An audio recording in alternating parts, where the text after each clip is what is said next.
রাজনীতি যারা করবে তাদের উচিত সবসময় মানুষের সাথে থাকা, অসহায় মানুষের পাশে থাকা,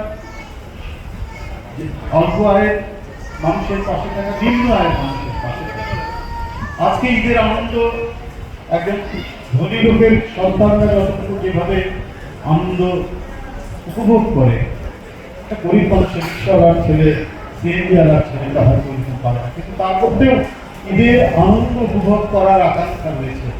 তো সুতরাং আমাদের প্রত্যেকের আনন্দ যদি আমরা প্রত্যেকে ভাগ করে নিতে পারি, এটা তো সবচেয়ে বড় একটি কাজ বলে আমরা, এবং সেই কাজেরই কিছুটা অংশ দায়িত্ব পালন করছেন কামরুজ্জামান রতন, কামরুজ্জামান জুয়েল, যে বিগত 15 বছর আমি রাজনৈতিক আজকের কথা বলতে চাই না, যেহেতু ঈদের দিন, তারপরে একটু কথা বলি। আমরা অনেক সংকটে পড়েছিলাম, অন্ধকারের মধ্যে ছিলাম, আমরা কেউ নির্ভয়ে চলাফেরা করতে পারিনি।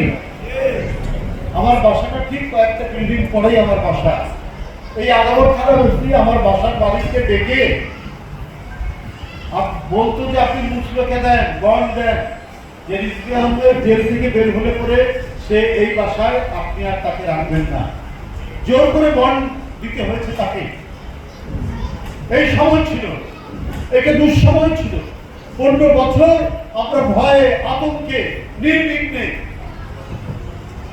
ভয়ে আতঙ্কে দিন কাটিয়েছি, নির্বিঘ্নে বাসায় ফেরা আমাদের হয়ে। আজকে 5ই আগস্টের পর কিছুটা হলেও আমরা স্বস্তির নিঃশ্বাস করতে পারি।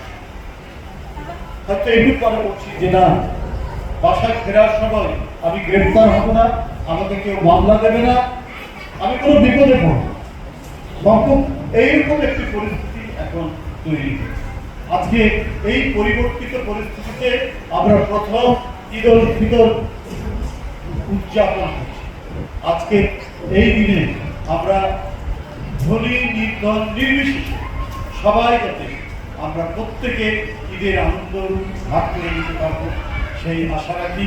এবং জুয়েল যে উদ্যোগ নিয়েছেন আজকে, আমি তার এই উদ্যোগের কথা শুনে যখনই সে আমাকে আমন্ত্রণ জানিয়েছে, আমি একেবারেই সাথে সাথেই আমি রাজি হয়ে যাই যে না, তোমার এই কাজটি সত্যিকার অর্থে এটা কোনো ঈদের দিন, রোজার দিন বা অন্য দিন বলে না, যে কোনো দিনই এই ধরনের মানব হিতৈষী কাজ করা যায়, যেটির জন্য সব সময় আমাদেরকে তাগিদ দিয়ে যাচ্ছেন আমাদের ভারপ্রাপ্ত চেয়ারম্যান যারা তারেক রহমান।